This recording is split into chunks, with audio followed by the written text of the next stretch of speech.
Well, congratulations to Nicholls State. They were terrific. They had a opportunity to win their last game at Illinois in regulation and lost a heartbreaker in overtime.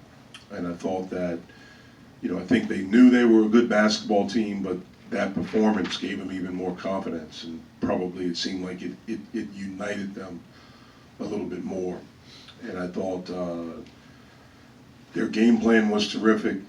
They came out with great energy, great togetherness early, and really just took it to us right to start the game.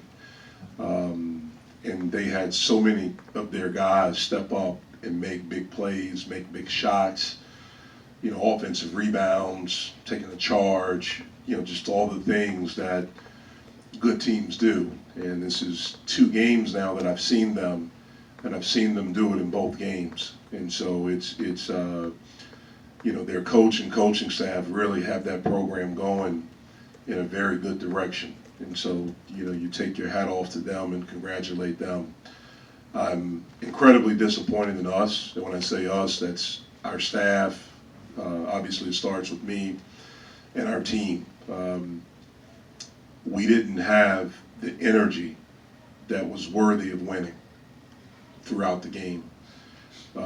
We didn't have the toughness and togetherness. And some of that had to do with Nicholls because of how well they played, and they're a good basketball team.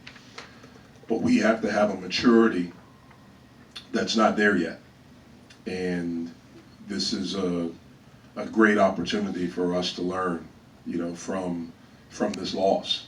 And we got what we deserved. When you talk about energy or maturity, does that come through as sort of focus with the turnovers? Is that one? It's everything. It's turnovers. It's gave up 19 offensive rebounds. It's not being able to execute. Just all those things. But mainly the energy. The energy to play, the energy to come out and compete, the energy to just be all in right. For every possession, every right away. We didn't have that. Where do you feel like that, where that lack of energy came from? Pardon me? Oh, sorry. Where do you feel like that? Where do you feel like that lack of energy? Oh no, I don't know. I don't know if it's a hangover from the last game. We have to grow up. We're not as good as our guys maybe think we are, or we think we are, or as people have patted them on the back for a night in 2 days. They won't be getting pats today. And so it's a great lesson. It's unfortunate that you have to learn it like this, but it's a great lesson. And you would have hoped we learned it last year because of all of them. But we're still not there yet as a program, and we have to continue to grow, in that area. And that's what I mean about the maturity level. What do you attribute some of the issues with, turnovers and ball handling to, especially like the last 6 minutes? Yeah, I thought just decision making, rushing, sometimes it's trying to do too much. That's a little bit. That's can be a big part of it.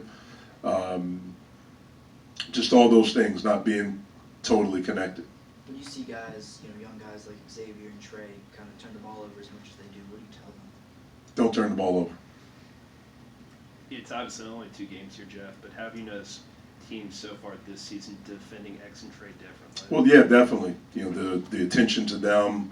What teams are doing, ball screens, and until we change it, they're going to continue to do it. Teams are going to continue to try to do it because, it's been a recipe for forcing turnovers, and so it's something that we're going to have to make some adjustments to. Are they playing up on them? Well, they're pressuring, but really, it's like a heightened sense of awareness for those 2 guys when they have the ball. What teams are doing ball screens against them. Pressuring them a little bit more, trying to force them to be decision makers. Jeff, some of your offensive success has come when you're able to get to the lane and get fouled. You only had 6 free throws in the second half. You had them in the bonus, I think, the first 4 minutes of the game. What changed there? I thought they made some adjustments defensively. They didn't pressure as much. They backed off a little bit. I thought they clogged the lane and really just kind of jammed in on Murph and tried to take everyone else away from driving. And so those lanes weren't there, and they just did a better job of not fouling. It wasn't like we didn't attack. They just did a better job of not fouling. Coach, how does Ryan Murphy change the dynamic of this offense just through 2 games, what you've seen from him? Well, I don't know how much has changed. You know, it's you know, we lost today, so it's just because he scored doesn't mean that we have, you know, we have to work on, we have to be better offensively, and that's across the board. One guy doesn't make an offense. Certainly his ability to shoot the basketball, I thought he played with passion. I thought he tried to compete today. But we need everyone doing that. And the really good offenses are when you have 5 guys playing together as one. And we haven't had that yet. And that's something we have to, you know, continue to work on and make that happen.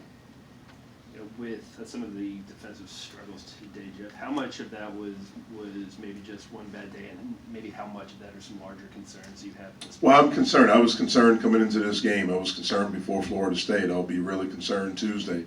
I mean, I'm concerned. You know, we have a long way to go, and I know that. You know, we won the first game, and it's almost like, you know, well, hey, we've arrived. Everything has changed. It hasn't.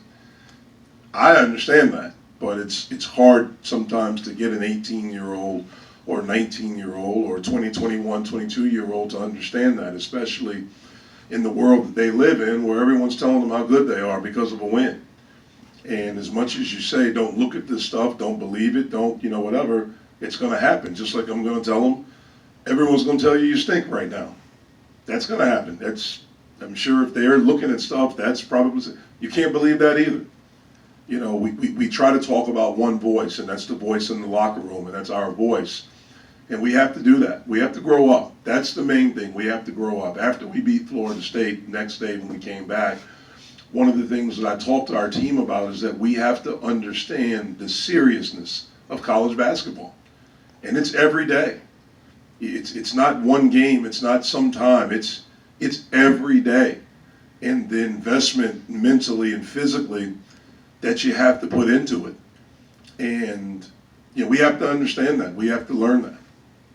Jeff, these are obviously 2 different teams, 2 different seasons, but after you all lost, you know, I guess it's a somewhat similar game to Niagara last season. What change did you see in your team then? You know, I don't really remember much about last year. I remember losing that game, but I don't remember much after that. I mean, I try not to live in with the rear view mirror. I try to focus on where we are right now. So I can't answer it because I honestly really have no idea. Coach, obviously the spirits are a little down right now, but how exciting is it for you as a leader and a motivator to have this challenge that goes beyond basketball? You know, you say we got to grow up. How exciting is that? Well, it's one of the really good things with coaching. You know, is that you have an opportunity to have an impact. You know, our profession it's hard, it's challenging, but it can be so rewarding, and it can break your heart. You go through these highs. You go through. I try to lean on now something my dad always taught me when I got into the business is that your highs aren't too high. You can't have your lows be too low. You have to kind of keep it in the middle, and that's our challenge right now. Just like it was after Florida State. You know, we have to understand who we are, and there's a fine line. You know, we aren't one of these programs yet where you can just show up and you're just going to out-talent everyone. That is not us. Like, we aren't going to just out-talent anyone. I don't care who it is we play.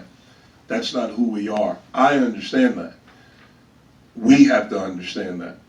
And then we have to understand the things that we have to do that have to become a habit. And that's when you have a very strong culture. We're working to try to build that. It doesn't just happen because we put a video about some bricks or we win a game or we do this. It's not words, it's living it every day. And that's where we have to continue to grow. All right, thank you guys. Jeff,